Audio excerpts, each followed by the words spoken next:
आखिर क्यों दिया राम ने लक्ष्मण को मृत्युदंड। ये घटना उस वक्त की है जब श्री राम लंका विजय करके अयोध्या लौट आते हैं और अयोध्या के राजा बन जाते हैं। एक दिन यम देवता कोई महत्वपूर्ण चर्चा करने श्री राम के पास आते हैं। चर्चा प्रारंभ करने से पूर्व वो भगवान राम से कहते हैं कि आप जो भी प्रतिज्ञा करते हो उसे पूर्ण करते हो।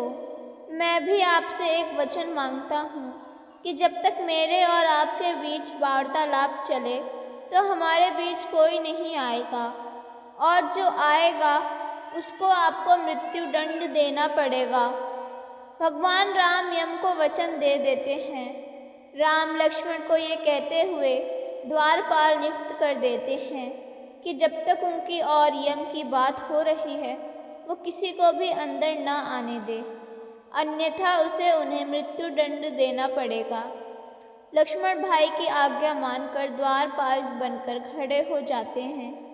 लक्ष्मण को द्वारपाल बने कुछ ही समय बीतता है। वहाँ पर ऋषि दुर्वासा का आगमन होता है। जब दुर्वासा ने लक्ष्मण से अपने आगमन के बारे में राम को जानकारी देने के लिए कहा तो लक्ष्मण ने विनम्रता के साथ मना कर दिया, और इस पर द्वारसा क्रोधित हो गए तथा उन्होंने संपूर्ण अयोध्या को श्राप देने की बात कही। लक्ष्मण समझ गए कि ये एक विकट स्थिति है जिसमें या तो उन्हें रामाज्ञा का उल्लंघन करना होगा या फिर संपूर्ण नगर को ऋषि के श्राप की अग्नि में झोंकना होगा। लक्ष्मण ने शीघ्र ही यह निश्चय कर लिया कि उनको स्वयं का बलिदान देना होगा ताकि वो नगर वासियों को ऋषि के श्राप से बचा सके। उन्होंने भीतर जाकर ऋषि दुर्वासा के आगमन की सूचना दी। राम भगवान ने शीघ्रता से यम के साथ अपनी वार्तालाप समाप्त कर ऋषि दुर्वासा की आवभगत की, परंतु अब श्री राम दुविधा में पड़ गए क्योंकि उन्हें अपने वचन के अनुसार लक्ष्मण को मृत्युदंड देना था। वो समझ नहीं पा रहे थे कि वो अपने भाई को मृत्युदंड कैसे दे, लेकिन उन्होंने यम को वचन दिया था जिसे निभाना ही था।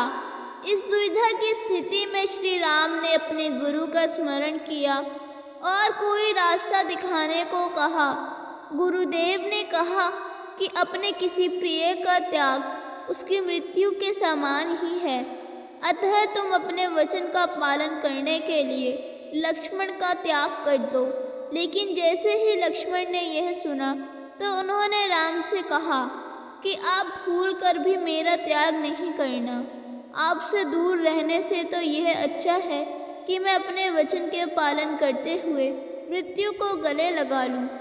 ऐसा कहकर लक्ष्मण ने जल समाधि ले ली।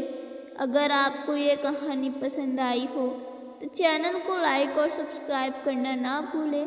धन्यवाद।